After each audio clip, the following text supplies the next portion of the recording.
The immediate challenge that came up was, I think, 3 months after buying the business, I found out I was pregnant. And also within a month after me finding out I was pregnant, the two staff that I had, they didn't know I was pregnant, but the two of them decided that they wanted to move on. So it was going to just be me who was pregnant and no one else. So very Wow. quickly, Yeah.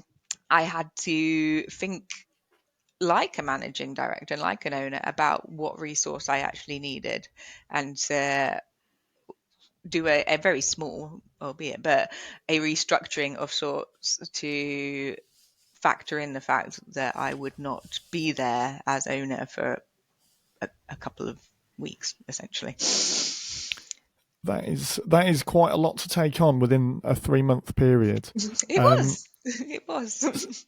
I mean, the team, inheriting the team is, one of the joys of taking over a business, so as opposed to starting one. So Yeah. that must have been quite a stressful period, I imagine, to suddenly have that, as well as the happy news, obviously, of Yes. being pregnant. But I guess, like everything, life happens, and nothing happens when it's the perfect time.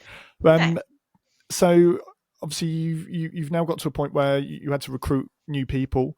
Hmm. Um, what was the first person you hired? Did you just replace the two that had left, or did you look at a different No. angle? I went for a different angle. So at the time, I had kind of two exec levels, and I knew I needed someone a little bit more senior and experienced that was going to be able to work with me quite closely, and also to be able to look after things whilst I wasn't there. So I went for a manager level, just one person at the time, who I found someone who came from London and wanted to escape the London bustle and come work in sunny Bicester. Um, and yeah, it worked at the time. It was very quickly, once I found out the news I was pregnant, my my goals for the business changed very much to let's survive year one. So I wasn't the most ambitious, but I was realistic. I was like, let's just figure out what running a business is like and keep the business going. Yeah, businesses fail. I'm very aware of that, and there was a new strategy in place. So yeah, it was quite a simple brief to the lovely chap I hired, and he did a great job. I mean, I worked until my induction date, so he didn't. I didn't have a lovely maternity leave prepping for the baby. I carried on working. I was fortunate enough that I was well enough to do, and I didn't want to sit around and wait, so I just kept working. When my daughter was born, I had a relatively short time off. Not It was both. It was necessary that did carry on, because I didn't teach that person how to do everything. I didn't teach them the finance side of things. I had to keep looking after that. But we weren't of a size at the time where that took too much time. So, and obviously one of the absolute blessings of being a business owner was that I could work when I wanted to and around a baby. So whilst it was a challenge, one of the best things about becoming a business owner has been able to shape my hours around my family. Whilst it's not always easy, I have a lot of gratitude for having that opportunity. Yeah, amazing. I mean, really, hats off to you. I mean, that is, like you said, there is always, ways of making it work, Hmm. and yeah, navigating, owning a business when it Hmm. isn't quite strong enough to have someone come in instead when you're Yeah. out of the business for a period of time is I think one of the hardest things about being a small business owner, Hmm. because when you're part of an organization, you do just take it for granted that, well, I'm just going on maternity leave now, Hmm. and Yeah. I'll see you in a period of time, and unfortunately the business needs to be there when you get back, Yeah. and that is very, very difficult. Hmm. Um, one of your successes that we spoke about before was when you had a second child, you were able to take maternity leave. So you've obviously built the business, Yep. up to be a bigger version of what it was. Hmm.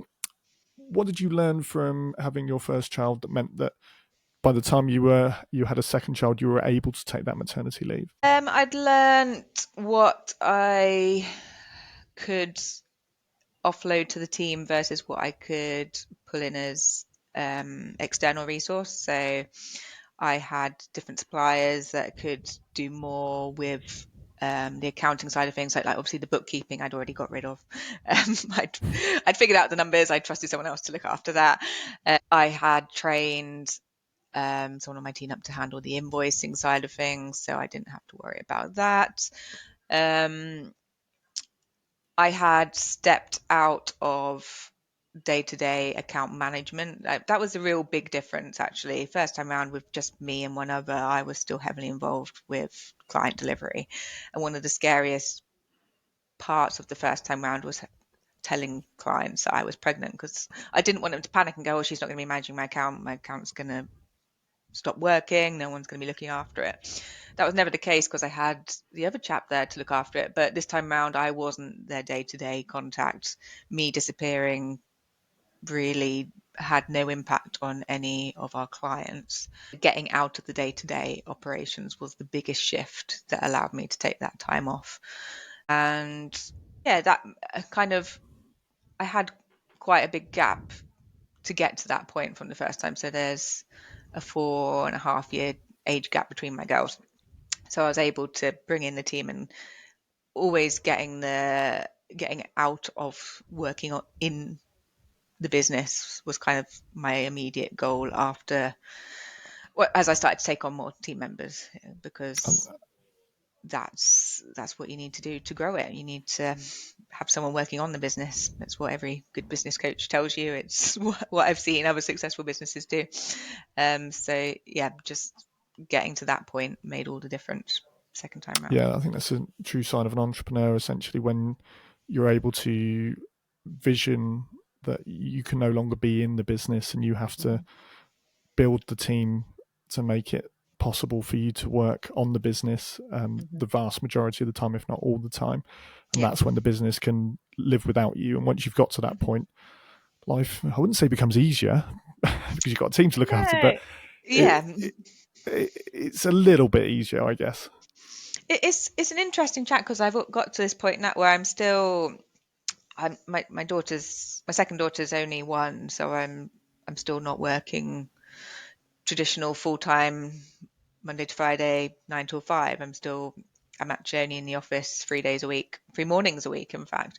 Um, yeah, but I have that need. I still want to work in the business. Like I still want to keep up to date with all the trends. I still want to play around with accounts. So and almost when I go and do these talks at conferences, I want to have my own experience with doing these things to add